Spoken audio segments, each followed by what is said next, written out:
This is iFIBER 1 News. Here are today's top stories. Fiber could be coming to your home within the next year now that Grant PUD will expand its fiber program in 2018. Link Transit for the Chelan-Douglas area is planning to purchase 5 new electrical buses in 2018 to service their urban areas. 58 Washington residents swore an oath of allegiance and became U.S. citizens during a naturalization ceremony Monday night. Soap Lake boys basketball got its first conference win of the season when they hosted Lake Roosevelt. From the iFIBER 1 newsroom, this is iFIBER 1 News. And it starts now.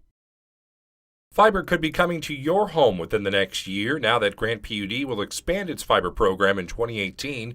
During a regularly scheduled meeting on Tuesday, commissioners approved the allocation of $7 million towards the 2018 budget to expand the fiber network. The money is coming from the utilities reserve fund, and it will continue to fund the program on a per-year basis, barring any unforeseen circumstances.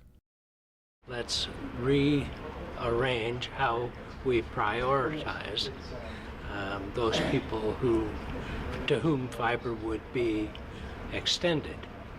And so with that in mind, I think we're on a good track.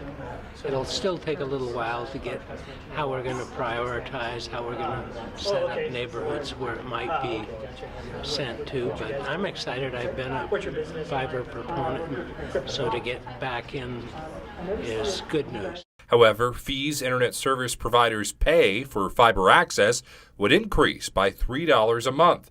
The new fees would take effect March 31st of 2018.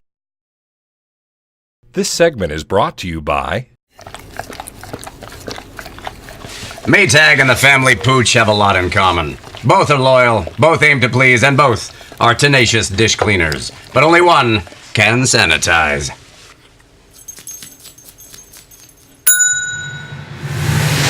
Maytag, what's inside matters. Maytag Appliances, now available at more furniture in Ephrata.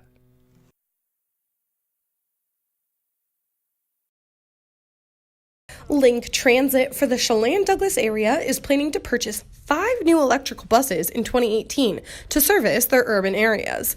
With some of the lowest electrical costs in the nation along the Columbia River and 4 true seasons, the Chelan-Douglas area is the ideal place to test electric transit, says Maintenance Director Todd Daniel. In 2016, the Link Transit was one of the few in the nation to be funded by low or no emission funding, or LONO. There's a substantial savings with our low power costs here compared to diesel fuel. The capital cost of the equipment is very expensive. There's no doubt about that. The chargers are very expensive. The infrastructure that you need to put the chargers in operation is very costly. So if you remove the capital costs, it's a very efficient way to provide transportation without having those diesel costs. Daniel says it is about 40 to 45% cheaper for electric buses than it is diesel. It takes an electric bus currently about 2.5 hours to charge fully, which allows the bus to run around 14 hours a day. The Link plans to purchase the buses in around March of 2018 and receive them for use 12 to 14 months after that. I'm Madison Meyer with iFIBER 1 News. This segment is brought to you by Are your taste buds bored? Well, then bring them to Jay's Teriyaki. Not only does Jay's have a variety of teriyaki dishes, they also offer mouth-watering salads and sides. Call Jay's 509-764-5155. Jay's Teriyaki, located at 123 East Broadway in Moses Lake, because it's all in the sauce. 58 Washington residents swore an oath of allegiance and became U.S. citizens during a naturalization ceremony Monday night. Naturalization is the process by which U.S. citizenship is granted to a foreign citizen after that person fulfills requirements established by Congress. The USCIS announced 58 people from 6 different countries. Noel Mateo and his 2 rambunctious children waited patiently after the ceremony for their wife and mother, Ellen. Noel has been in the United States since 1999. It took him 18 years to acquire citizenship. His wife received citizenship last night after 12. She actually had to undergo the J1 waiver visa, which means that she had to find work someplace where they don't have a lot of doctors. So that's why we came here. Because fellow and then we moved here. So that was around 6 years. So she had to work over there.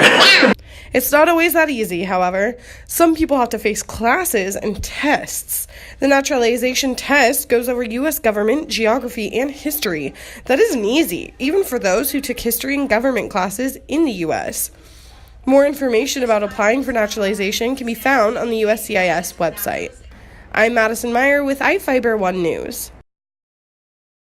Soap Lake boys basketball got its first conference win of the season when they hosted Lake Roosevelt. Soap Lake went into halftime with a slim lead of 24-23 and held on for the win 53-48. The Soap Lake Eagles have struggled on the road so far this season, dropping both away games. It's been a different story at home, where the Eagles hold an undefeated record through 2 home games. The win over Lake Roosevelt have separated the Eagles from the bottom of the conference. Soap Lake will next travel to play the undefeated Brewster Bears tonight, before coming home to host a winless Liberty Bell team on Friday. I'm Am Chikoski for iFIBER 1 Sports. This is iFIBER 1 News. For more information on these stories and other news, visit us online at iFiber1.com or check us out on Facebook.